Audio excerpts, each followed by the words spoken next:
noo ngi bal xaq ñëpp tey balu xaq ñëpp yàlla nañu yàlla boole jéggal di dénk suñu bopp nu àndandoo teg suñu tànk ci taqwallah gannaaw ba ci suñu pas-pas jiitoo suñuy wax topp ca ak suñuy jëf. sëriñ bi kàddu gaa ngoog fii yow yaa may remplacer. yes. waaw mbooloo bi salaamaaleykum président salaamaaleykum waaw comme da ngeen a jaaxle nag te ba pare gaay lay jaaxle nga wax leen luy dindi jaaxle nga julli ndox moo koy fondement mooy ndox mi ngay jàppee dana dem ba nekk ñeenti ràkka waaye bu ñu demee sax ba ñeenti ràkka yi jeex ñaari sujjóot yu mujj yi jeex ngelaw a koy yàq ngelawal moo koy yàq walla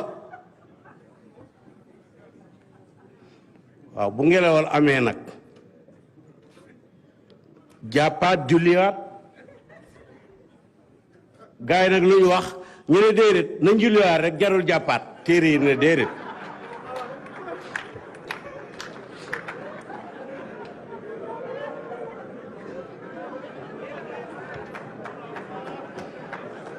ndox a koy defar ngelaw a koy yàq ngelaw lim tuutee da koy yàq kon jàppaat julliwaat lan mooy jàppaat julliwaat parrainage aat constitutionnelaat ba mu lépp am parce que am na ñu génn te waruñoo génn te yàlla wax na ci alquran ne fii samuumin wa xamimin wa zillin min yaxmumin la baridin wala karimin bu ci karim ba bokkul du baax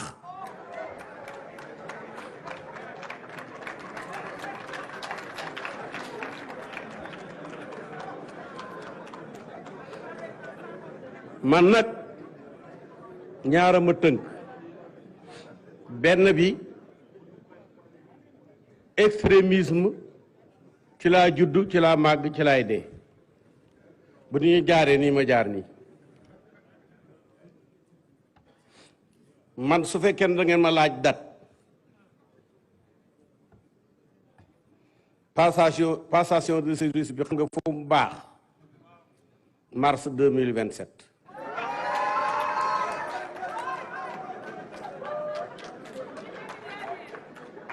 li tax ma wax ko goudron bu yàqoo duñ ko defaraat ci ñaari fan parce que diggante 2021 ak tey depuis mars 2021 ak tey ñu ngi yàq république yi di dëbb institution yi di saaga sëriñ si te gis ngeen bu ngeen sàgganee ba ñàkk ci dialogue bii ñun sëriñ si ñoo leen di àtte xaw ma tuwaale yi doonam tuwaawoonam Kaolack mais da ngeen di ñëw ñu àtte leen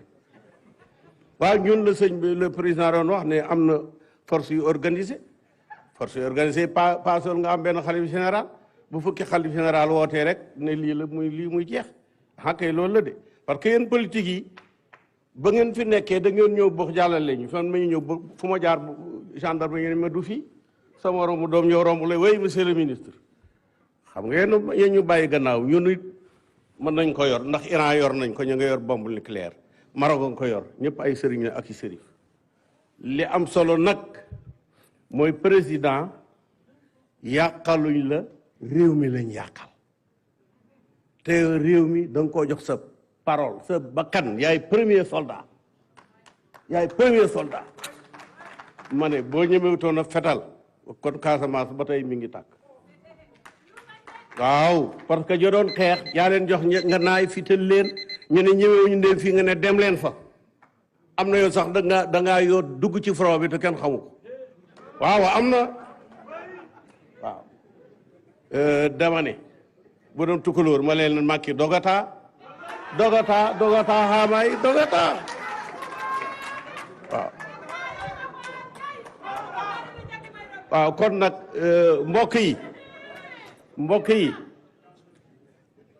mbokk yi Seydina Aliyu dey ba waa ji ñëwee daf ko ameel bor fayu ko bañ ko ooyee tribunal dafa ñëw toog kon nag su fekkee ne am na ay ñuy liggéey ci tribunal buñ leen tuumaalee Abdou Mbow mën naa xam ndax daf leen di setalam daf leen di ñàkk a setal waaw bu leen setalee ñu ne ko Mbow noonu la bu leen setalul nag ku setul doo mën a atte xanaa lu raw loolu chauffeuru président bi képp chauffeur bi laa wax de léegi bu ñu gars yi filmé woon ko ñoo ne ji nga mi ngi nii waa ji di ko jox 1 million ne na ko dimbali pour mu ñëw nga jox ko audience ci saa si chauffeur bi dañ koy dàq dootul dawalal président wala waaw dem chauffeur moo mënta dawal bu setul wax wala nag koo xam ne boo attee c'est fini yëf yi daal réew mi jàmm ji nga xam ne moom lañ bëgg a yàq bëgg a profiter des périodes vides entre une passation de service et une prise de service c'est là où il y a le danger ji nga doom xam nga fu muy dee buy juddu fuy juddu ni nga koy génnee buñ ko génnee du baax rek du juddu wala du ngeew te bu ngeewul dara du baax affaire bi foofu la yëf yi nekk yow président Macky mën nga ma seede am nga fi fukki at ak ñaar benn yoon laa ma sa toog yow audience ci te Mohamed Dionne mi moo ko indi boobu ba léegi ñaarul te bu loolu doonu nga ne ma recevoir na nangam yoon te nit ñi foog nañ ne booy jàpp julli sax dag ma laaj ndax maa ngi jàppi te ñëw pour boo ma jotul te loolu amul te yow xam nga ndax man danga may jox daraam déet xam nga ko xam naa ko man sax maa daan joxe kay maa daan joxe mi ngi nii maa daan joxe man waxuma dara pour sama bopp waaye Sénégal gii man toog naa gouvernement États-Unis ooma ndaw suñuy wax jindaay ci département d'État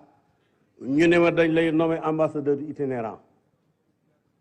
ma bañ Zalmay Khalil Zada poste bi ñu ko jox man bi ma bañee lañ ko jox waaw ku mën a am nekk ambassadeur itinérant Amérique ma ne ko non parce que Ablaye Wade vient de nommer il y a 2 semaines te du ma bàyyi Sénégal ngir Amérique président sama mbokk sëriñ sëpp ceeb lañ lay ñaan ak diw ak suukar ak tamaate ak jiw gerte ak engrais ak faju ak ordonnance ak aji màkka ak umra ak lu ñu gàmmoog lu ñu ziyaara est-ce que mos ngaa jot sama leetar musoo koo jot ndax man loolu dama koy jënd di ko joxe kay réew maa ñuy déglu te boo waxee ñu foog ne log a tax man log indiwu ma dialogue ma indi waaw kay kon nag moom maa ubbi réew si président xam nga yow lii sa problème am na ba ñuy xale tàngal buñ daan macc bu tudd forox neex billaahi forox neex la yàq forox neex xale yi loo wax rek forox neex jënd dafa neex buñ koy tàcc am te ko duñ bëgg mu jeex bu jeexee ñu bëgg beneen boo fi defuloon dara dañ leen monsieur le président au revoir au revoir moo gën a yomb lii yëpp booy see ñu xar ci suñu tànku bakkan ji nga fii àll bii fii lii nga fii def ñi la fi jutu buñ ko defoon doo ko fekk kon leneen nga fii def yow defal nga ba defal ñi ñëwagul defal nga 5 génération ci kanam mais man daal Alaaji Ibrahima sama mag ju baax ja wàll yu waxam gannaaw lay des ba mu laajee ñu ne ko Macky dernier délai am Sénégal mooy 25 de février 2024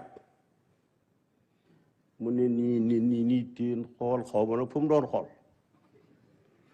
moom yàgg mu ne déedéet date boobu ngeen wax du boobu fekk de waaye bu weesoo dana fekk ba tey Macky fi nekk président Macky man comme du ma la gis du ma la déey fii laa lay déey gis nga li defar réew mi mooy njëfi ñaar rek la maanaam